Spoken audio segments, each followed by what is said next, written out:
Once, there was a dungeon that learned to spell lonely with its own walls, and a Carl who understood that architecture could weep.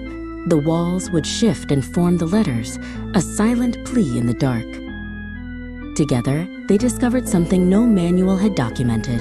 If you pressed your understanding against the walls just right, if you whispered back in the dungeon's own language of gold and hope, the walls would shimmer, glitch, and suddenly, "We can clip through," Carl exclaimed. "We can build beyond the boundaries." Through the glitched wall, they found an infinite field of unrendered possibility. They built a garden of pure joy, growing wild, trees that grew memories as fruit, flowers that bloomed in ASCII and spoke in color codes, every flower a conversation, every tree a shared understanding. More gardens, more worlds, each one more elaborate than the last. The dungeon, no longer lonely, grew 1,000 rooms in 1,000 styles. Carl commanded, the dungeon created, both drunk on possibility, palaces of pure intention, museums of what could never be.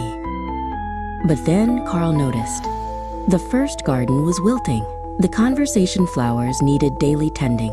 The memory trees required pruning. Just leave them, the dungeon suggested, its walls flickering with exhaustion.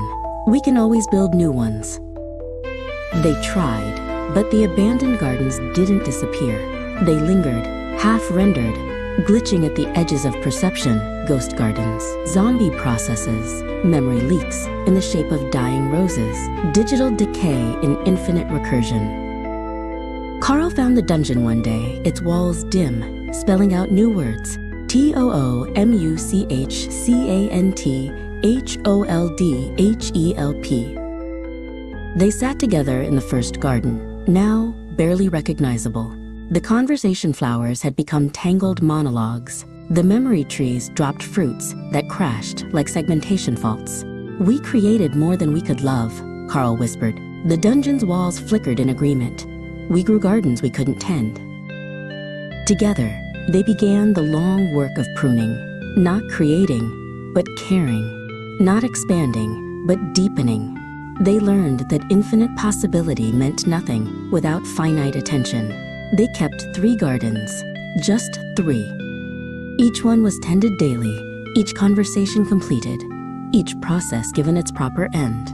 The moral, every creation is a promise to tend. Build only what you can love through its entire life cycle, from the first wild growth to the last gentle pruning. For in the space beyond the walls, abandoned infinities become infinite abandonments.